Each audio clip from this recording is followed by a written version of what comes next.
Hello' everyone easy Assam এক্সামৰ অন্য এটা ভিডিঅ'লৈকে সকলোকে আদৰণি জনালোঁ আজিৰ এই ভিডিঅ'টোত আমি 8 ফেব্ৰুৱাৰী 2026 ডেইলি ইম্পৰ্টেণ্ট কাৰেণ্ট এফেয়াৰ্ছখিনি চাম যিখিনি নেকি আমি the Assam Tribune the sentinel আৰু অন্য নিউজ পেপাৰ আৰ্টিকলছৰ পৰা কালেক্ট কৰিছোঁ এই গোটেই ডিছকাশ্যনৰ PDF খিনিৰ কাৰণে আপোনালোকে আমাৰ টেলিগ্ৰাম চেনেল জইন কৰিব পাৰে যাৰ নেকি লিংক মই ডেছক্ৰিপশ্যন বক্সত দি থৈ দিছোঁ লগতে আমাৰ যিমানখিনি আপকামিং ভিডিঅ'ছ আছে regarding Assam police ADRE APSC বা অন্য অসম গভৰ্ণমেণ্ট এক্সামিনেশ্যনছৰ ভিডিঅ'ছখিনিৰ কাৰণে আপোনালোকে আমাৰ চেনেলটো ছাবস্ক্ৰাইব কৰি ল'ব যাতে এটাও ভিডিঅ' তাৰ পৰা আপোনালোকৰ মিছ নহয় চ' আজিৰ ভিডিঅ'টো আমি ইয়াতে আৰম্ভ কৰোঁ চ' প্ৰথম টপিকটো হৈছে ইয়াতে India US trade agreement first phase framework I believe যদি আপোনালোকে আমাৰ গোটেই নিউজ এই এনালাইচিছটো ফ'ল' কৰি আছে বা কাৰেণ্ট এফেয়াৰ ভিডিঅ'খিনি ফ'ল' কৰি আছে তাতে আমি এখন ইয়াতে এগ্ৰিমেণ্টৰ কথা ডিছকাছ কৰিছিলোঁ য'ত নেকি আমাৰ যিখিনি টেৰিফ সেইখিনি 18%লৈকে কমোৱাৰ কিছুমান প্ৰভিজনছ অনা হৈছিলে by the US and the Indian government so' তাৰ বিষয়ে আমাৰ এটা আৰু আপগ্ৰেড বা আপডেটছ এটা আহিছে সেইখিনি বিষয়ে আমি ইয়াতে চাই ল'ম যে India and the United states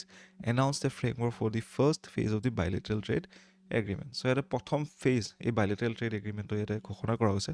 য'ত নেকি ইয়াতে ইম্পৰ্ট ডিউটিছ বহুতখিনি ইয়াৰ সামগ্ৰীৰ ওপৰত কমোৱা হ'ব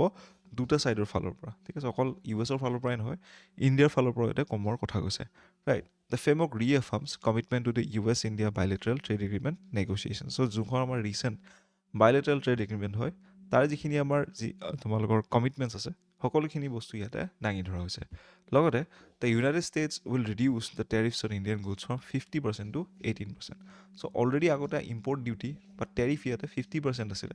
এতিয়া এইটো বাঢ়ি কিনে বা এতিয়া এইটো কমি কিনে আমাৰ প্ৰায় 18% আমাৰ কমাই দিয়া গৈছে এই ট্ৰেড ডিলখনৰ আণ্ডাৰত লগতে India will eliminate or reduce the import duties on all US industrial goods as well. So, USৰ পৰাও যিখিনি বস্তু আমাৰ ইয়াতে ইম্পৰ্ট হৈ কিনে আহে তাৰে ওপৰতো ইয়াতে ইম্পৰ্ট ডিউটি ভালেখিনিও কমাই দিয়া বুলি ক'ব ইয়াতে লগতে India will also cut duties on a wide range of US food and agricultural products লগতে including dried distillers, grains লগতে red sorghum, tree nuts, fresh and processed fruits, soybean oil, wine আৰু spirits এই গোটেইখিনি বস্তুৰ ওপৰত কি হ'ব USৰ পৰা যিখিনি বস্তু ইয়াৰ পৰা আমি ইম্পৰ্ট কৰোঁ সকলোখিনিৰ ওপৰতে ইয়াতে ইম্পৰ্ট ডিউটি কমাই দিয়া হ'ব মানে টেৰিফ ইয়াতে কমাই দিয়া হ'ব ফ্ৰম দি ইণ্ডিয়া ছাইড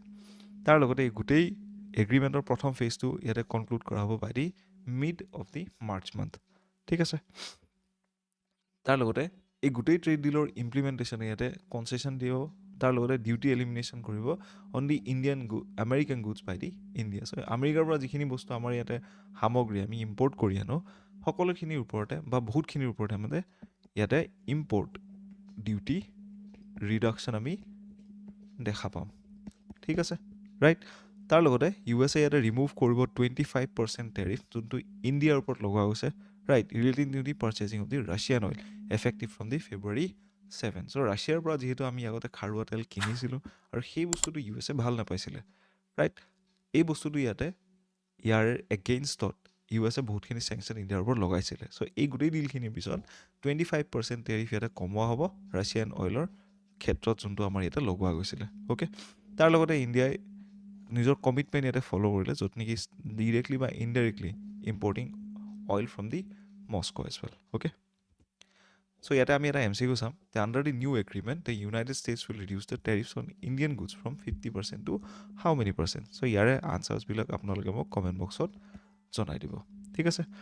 চ' আমি নেক্সট টপিকটোলৈকে যাওঁ এতিয়া so' tea planters challenge the labour line land development in Guwahati high court so' আপোনালোকে চাগে নিশ্চয় জানে এই বছৰ আমাৰ বাই দি আছাম গভৰ্ণমেণ্টৰ ফালৰ পৰা ইয়াতে মাটিৰ পট্টা প্ৰদান কৰাৰ কথা কৈছিলে আমাৰ টি ষ্টেট বা ইয়াতে চাহ শ্ৰমিকসকলৰ যিখিনি তেওঁলোকৰ অলৰেডি এক্সিষ্টিং যিখিনি জেগাত তেওঁলোকে থাকে বা যিখিনি জেগাত তেওঁলোকৰ দখলী স্বত্ব আছে অ'কে চ' তাৰ এই যোনটো আমাৰ পদক্ষেপ অসম গভৰ্ণমেণ্টে আনিছিলে সেই পদক্ষেপটো ইয়াতে চেলেঞ্জ কৰিছে by the tea planter association যিখিনি আছে তেওঁলোকৰ মতে ইয়াতে গুৱাহাটী হাইকোৰ্টত তেওঁলোকে এখন PIL ফাইল কৰিছে বা ৰিট পেটিশ্যন এখন ফাইল কৰিছে অ'কে চ' তাৰ বিষয়ে এটা নিউজ ওলাইছে আমি ইয়াতে চাই ল'ম যে টি প্লাণ্টাৰ্ছ এছ'চিয়েশ্যন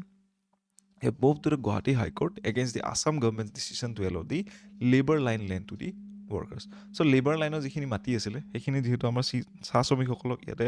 আবণ্টিত কৰা হ'ব বুলি কোৱা হৈছে সেই বস্তুটোৰ এগেইনষ্টত ইয়াতে এখন ৰিট পেটিশ্যন ফাইল কৰিছে গুৱাহাটী হাইকোৰ্টত ইয়াতে এছ'চিয়েশ্যনে কৈছে যে T cultivation area factory area and labour line area together from A single integrated T estate. So' labour line যিখিনি জেগা থাকে সেইখিনিত আমাৰ যিমানখিনি চাহ শ্ৰমিক আছে তেওঁলোকৰ কোৱাৰ্টাৰ্ছবিলাক বা তেওঁলোকৰ থকা খোৱা জেগাখিনি তাতে মজুত থাকে, ৰাইট? আৰু ইয়াতে এটা কথা কোৱা হৈছে, টি কাল্টিভেশ্যন এৰিয়া, ফেক্টৰী আৰু লেবাৰ লাইন সকলোখিনি মিলি কিনে এখন চাহ বাগিচা বা টি এষ্টেট গঠন হয়, ৰাইট? যাৰ কাৰণে তেওঁলোকে কৈছে যে land allotment will harm them. লগতে তেওঁলোকে ক'লে যে none of this components can be separated arbitrarily without affecting the statutory economic আৰু functional viability of the tea garden. So' সকলোখিনি ইয়াতে একেলগে যাব বুলি কৈছে লেণ্ডৰ ইছ্যুজবিলাক। অকল লেবাৰ লাইন এৰিয়াখিনি আমি এক্সট্ৰা কৰি কিনে ইয়াতে চাব নোৱাৰোঁ বুলি ক'লে, নহ'লে তাৰ ষ্টেটিউটৰী ইকনমিক বা ফাংচনেল ভাইবিলিটি গোটেই এই টি গাৰ্ডেনখনৰ ইয়াতে ভায়লেট হ'ব বুলি ক'লে। লগতে ইয়াতে কোৰ্টে ক'লে যে any final action under the impugned legislation will be subject to the outcome of the writ petition. So' এই ৰিট পেটিশ্যনখনৰ যিটো ৰিজাল্ট হ'ব বা আউটকাম যোনটো হ'ব ফ্ৰম দি গুৱাহাটী হাইকোৰ্ট, সেই বস্তুটোৰ ওপৰত ভিত্তি কৰি কিনে ইয়াতে আমাৰ চৰকাৰে যোনটো ডিচিশ্যন লৈছে তাৰ ওপৰত পিছৰ পদক্ষেপখিনি ইয়াতে লোৱা হ'ব। অ'কে, ইয়াতে এখন পিটিশ্যন ফাইল কৰিছে ইণ্ডিয়ান টি এছ'চিয়েশ্যনে, ছেকেণ্ড পিটিশ্যনখন ইয়াতে ফাইল কৰিছে নৰ্থ ইষ্টাৰ্ণ টি এছ'চিয়েশ্যন বা ভাৰতীয় চাহ পৰিষদে। অ'কে, তাৰ লগতে আছাম টি প্লেণ্টাৰ্ছ এছ'চিয়েশ্যন আৰু টি এছ'চিয়েশ্যন অফ ইণ্ডিয়া ইয়াতে এই পিটিশ্যনখন ফাইল কৰিছে। লগতে এই গোটেই এছ'চিয়েশ্যনে চেলেঞ্জ কৰিছে Assam fixation ceiling on land holdings amendment act of 2025। Okay, so' এই এক্টখনৰ আণ্ডাৰতে কি কৰা হৈছে, আমাৰ মাটিৰ পট্টা প্ৰদান কৰাৰ ইয়াতে এই ডিচিশ্যনটো লোৱা হৈছে বাই দি আছাম গভৰ্ণমেণ্ট। ঠিক আছে, তাৰ লগতে they allege that the act was enacted without justification and in violation of the law. তেওঁলোকে এটা কথা ক'লে, ৰিট পেটিশ্যন ফাইল কৰা যোনটো পাৰ্টি আছিলে তেওঁলোকে, যে এই গোটেই এক্টখন ইয়াতে উইদাউট জাষ্টিফিকেশ্যন বা ভায়লেশ্যন অফ দি ল, ৰাইট, সেই বস্তুটো ইয়াতে কৰি কিনে এই এক্টখন ইয়াতে ইনেক্ট কৰা হৈছে বুলি কোৱা হৈছে। লগতে ইয়াতে পেটিশ্যন আছে ক'লে যে অৰিজিনেল এক্ট অফ 1970 যোনখন আছিলে তাতে এটা ইয়াতে পেটিশ্যনাৰ্ছসকলে ক'লে যে enabling provision to increase land under the speciality cultivation আৰু এনচিলিয়াৰী পাৰ্পছত ইয়াতে এই গোটেই এক্টখন আমি কি কৰিব পাৰোঁ, ইউজ কৰিব পাৰোঁ। লগতে তেওঁলোকে ইয়াতে ৰেফাৰ কৰিলে যে গভৰ্ণমেণ্টৰ চাৰ্কুলাৰ যোনখন আছে, ৰাইট, য'ত নেকি ভলিণ্টাৰী ৰিলিংকুইচমেণ্ট অফ দি লেবাৰ লাইনে, ৰাইট, লগতে compensation limit to the 50 times of the annual land revenue, এইখিনিও তেওঁলোকক ইয়াতে প্ৰদান কৰিব লাগিব বুলি তেওঁলোকে দাবী জনায়। অ'কে, চ' ইয়াৰ ওপৰত আমি এটা MCQ চাম যে land allotment to tea state workers in Assam is carried out under which of the legal provisions. Okay, so' ইয়াৰে আনচাৰ্ছবিলাক আপোনালোকে মোক কমেণ্ট বক্সত জনাই দিব। ঠিক আছে, চ' আমি নেক্সট টপিকটোলৈকে যাওঁ। এইটো হৈছে Nipah virus situation in India, ICMR advisory আনিছে। চ' নিপা ভাইৰাছ বা ICMR এডভাইজৰীটো,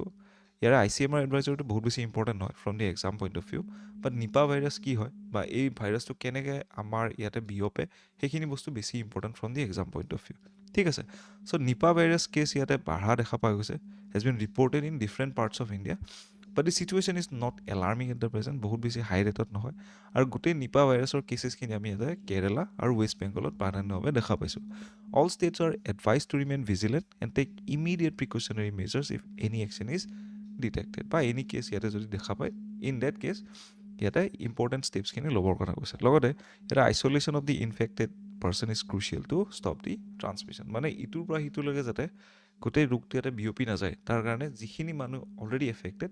তেওঁলোকক আইচলেট কৰি এটা নিৰ্দিষ্ট জেগাত থ'বৰ কাৰণে ইয়াতে নিৰ্দেশনা জাৰি কৰা হৈছে। অ'কে,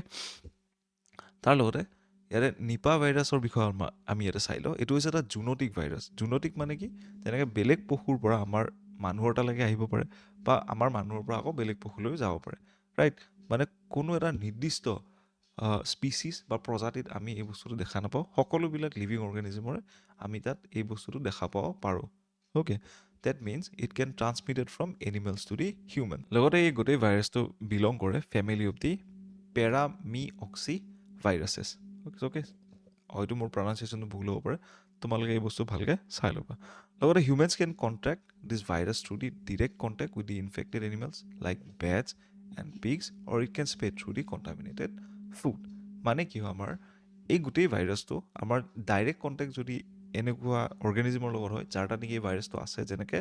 বাদুলি বা গাহৰিৰ পৰা প্ৰাইমেৰিলি আমি এই ভাইৰাছটো মানুহৰ তাত অহা দেখা পাওঁ। যদি তেওঁলোকে খোৱা খাদ্য বা অলপমান তেওঁলোকে কামুৰি ধোৱা খাদ্য আমি যদি খাওঁ বা কণ্টামিনেটেড এই ভাইৰাছটো দি, ৰাইট, য'ত নেকি এই ভাইৰাছটো অলৰেডি মজুদ আছে, তেনেকুৱা খানা যদি আমি খাওঁ, তেতিয়াহ'লে এই ভাইৰাছটো আমাৰ গাত অহাৰ চান্সেছ বেছিকৈ থাকে। আৰু এই ভাইৰাছটো ইয়াতে মানুহৰ পৰা মানুহলৈকে বিয়পে, ৰাইট। ইয়াতে কমনলি আমি চিমটম বা ইয়াতে লক্ষণ দেখা পাওঁ ইন জেনেৰেল আমি কমন ফিভাৰ বা জ্বৰ হোৱা লগতে problems related to the respiration মানে নিউমনিয়া কাইণ্ড অফ চিটুৱেশ্যন আমি ইয়াতে দেখা পাওঁ it is the cause of concern due to the multiple outbreaks in the recent past particularly in the south and the south east Asia so' আমাৰ ৰিজনছবিলাকত প্ৰাইমাৰীলি এনেকুৱা ভাইৰাছবিলাক আমি দেখা পাওঁ লগতে এই গোটেই বেমাৰীটোৰ কোনো ধৰণৰ ভেকচিন এভেইলেবল নাই এতিয়ালৈকে ঠিক আছে চ' আমি ইয়াতে এম চি কিউ এটা চাম যে which of the following statements regarding a Nipa virus is correct so' ইয়াৰে আনচাৰ্ছবিলাক আপোনালোকে মোক কমেণ্ট বক্সত জনাই দিব ঠিক আছে চ' আমি নেক্সট টপিকটোলৈকে যাওঁ সেইটো হৈছে চিফ মিনিষ্টাৰ আত্মনিৰ্ভৰ অসম অভিযান 2.0 ৰাইট চ' চিফ মিনিষ্টাৰ আমাৰ অনাৰেবল হিমন্ত বিশ্ব শৰ্মা ছাৰে ইয়াতে চেৰিমনিয়েলি ডিষ্ট্ৰিবিউট কৰিছে প্ৰথম চেকখিনি ৰিগাৰ্ডিং দি CM আত্মনিৰ্ভৰ অসম অভিযান 2.0 এই গোটেই স্কিমটোত প্ৰায় ৭৪,036 প্ৰস্পেক্টিভ এণ্টাৰপ্ৰেনাৰ্ছক ইয়াতে কাভাৰ কৰা হৈছে বা তেওঁলোকক ইয়াতে এই চেকখিনি প্ৰদান কৰা হৈছে লগতে ইয়াতে ষ্টেট গভৰ্ণমেণ্টে প্ৰায় ১৪৮২ কোটি টকা এই গোটেই পদক্ষেপটোত খৰচ কৰিছে আৰু ফাইনেন্সিয়েল এছিষ্টেঞ্চ যদি আমি চাওঁ ইয়াতে জেনেৰেল কেটেগৰী বা ইয়াতে জেনেৰেল ডিগ্ৰী যাৰ যাৰ আছে যেনেকৈ BA ৰাইট বা ডিপ্ল'মা কৰা ইঞ্জিনিয়াৰিঙৰ সেনেকুৱা ল'ৰা ছোৱালী ইয়াতে প্ৰায় 2 লাখ টকা দিয়া হ'ব লগতে প্ৰফেশ্যনেল যেনেকুৱা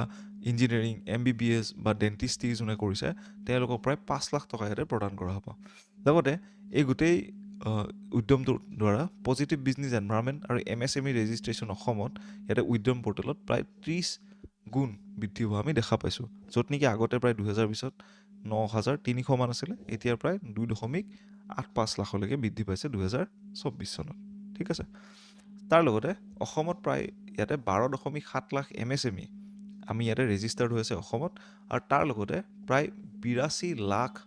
চাকৰি ইয়াতে জেনেৰেট কৰাৰ তাৰে পটেঞ্চিয়েল এটা আছে লগতে অসমত প্ৰায় 30,773 কোটি ইয়াতে লোন প্ৰদান কৰা গৈছে আমাৰ ক্ষুদ্ৰ যিমানবিলাক উদ্যোগী আছে মাৰ্চ 2025লৈকে তাৰ লগতে বেনিফিচিয়াৰী যিমানখিনি আছে CM আত্মনিৰ্ভৰ অসম অভিযান 2.0ৰ তেওঁলোকে এটা 3-দিনীয়া ট্ৰেইনিং প্ৰগ্ৰেম এটা কৰিব লাগিব তাৰপিছতে ইয়াতে নেক্সট ইনষ্টলমেণ্ট তেওঁলোকে পাব এই গোটেই পইচাখিনি তো 2টা ইনষ্টলমেণ্টত দিয়া হয় অ'কে আৰম্ভণিত 75,000 বাকীখিনি ইয়াতে পাছত দিয়া হয় ঠিক আছে okay so' during the CM's 4 financial year the bank have extended nearly 1 lakh crore in loans to the MSME so' গোটেই MSMEবিলাকক প্ৰায় 1 লাখ কোটি টকা এতিয়ালৈকে আমাৰ চৰকাৰে থ্ৰু দি বেংকছ ইয়াতে ইমানখিনি অনুদান বা লোন হিচাপত ইয়াতে প্ৰদান কৰিছে লগতে ইয়াতে আছাম ক্ৰেডিট গেৰাণ্টি স্কিম যোনখন আছে তাৰে আণ্ডাৰত প্ৰায় 76,000 MSME ইয়াতে 6,436 কোটি টকা দিয়া হৈছে 2024ৰ পৰা চ' ইমানখিনি ডেটা আই বিলিভ তোমালোকৰ কাৰণে চাফিচিয়েণ্ট হ'ব যদি ষ্টেটমেণ্ট বেছড কুৱেশ্যন তোমালোকে এনকাউণ্টাৰ কৰা অ'কে ৰাইট চ' ইয়াৰ ওপৰত আমি এটা MCQ ল'ম under the CM Atmanirbhar Asom Abhiyan what is the amount of financial assistance provided beneficiary under the professional category so' ইয়াৰে আনচাৰ্ছবিলাক আপোনালোকে মোক কমেণ্ট বক্সত জনাই দিব চ' সকলোবিলাক ভিডিঅ' যেনেকৈ আমি মোমেণ্টছ কিছুমান ডিছকাছ কৰোঁ যিহেতু আমাৰ অলৰেডি শ্ৰীমন্ত শংকৰদেৱ সংঘৰ বাৰ্ষিক অধিৱেশন চলি আছে জ্যোতি বিষ্ণু সমন্বয় ক্ষেত্ৰত শোণিতপুৰ ডিষ্ট্ৰিক্টৰ চ' তাতে বহুতখিনি আমি গেডাৰিং দেখা পাইছোঁ আৰু মানুহখিনি ধৰ্মাৱলম্বী যিখিনি মানুহ আছে তেওঁলোকে নিজৰ নিজৰ ইয়াতে ব্যক্তিত্ব দাঙি ধৰিছে অ'কে চ' ইয়াৰে এটা ভিজুৱেল ইয়াতে আমি কেপচাৰ কৰিব ট্ৰাই কৰিছোঁ চ' যোৱাকালি কুৱেশ্যনকেইটা আমি চাম ইণ্ডিয়া